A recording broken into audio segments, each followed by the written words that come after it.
ప్రారంభికులని సిద్ధుల జోలికి వెళ్ళొద్దు, మహిమల జోలికి వెళ్ళొద్దు, సాధనలో భ్రష్టులు అవుతారు అని గురువులు ఎందుకు చెప్తారు అంటే, ఇప్పుడు కాకిని ముట్టుకోం, కాకి మలాన్ని ముట్టుకోం కదా, కాకినే ముట్టుకోము, కాకి మలాన్ని ముట్టుకుంటామా?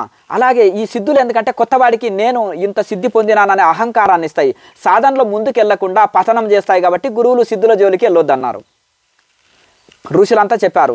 మరి గొప్ప గొప్ప మహనీయులు బ్రహ్మంగారు, కబీర్ దాసు, మన శంకరాచార్యులు, ఇంకా గొప్ప గొప్ప వాళ్ళు కూడా మహిమలు చూపెట్టారు కదా. అంటే వాళ్ళు లోక కళ్యాణార్థం, కనకం కాంత కోసం చూపెట్టలే, లోక కళ్యాణార్థం కోసం వాళ్ళు సిద్ధులు చూపించారు. వాళ్ళకు ప్రతిబంధకం కాదు. అయితే సమాధి స్థితి తర్వాత అందిన సిద్ధులు స్థిరంగా ఉంటాయి, కానీ సమాధి స్థితి లోపల వచ్చే సిద్ధులు అహంకారాన్ని కలిగించి 4 రోజులుండి పోతాయి.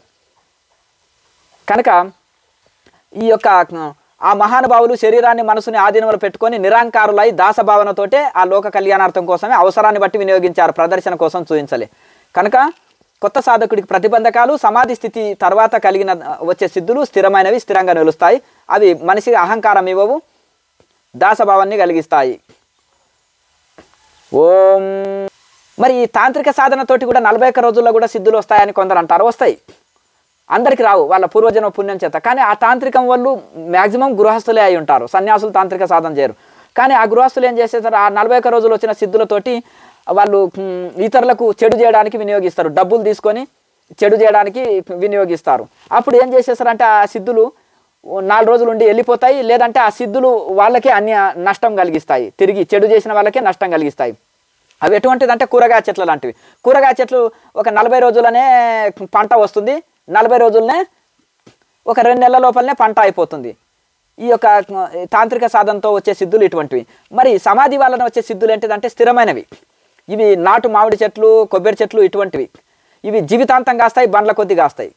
కనుక సమాధి స్థితి ద్వారా కలిగే సిద్ధులు స్థిరమైనవి, జీవితాంతము.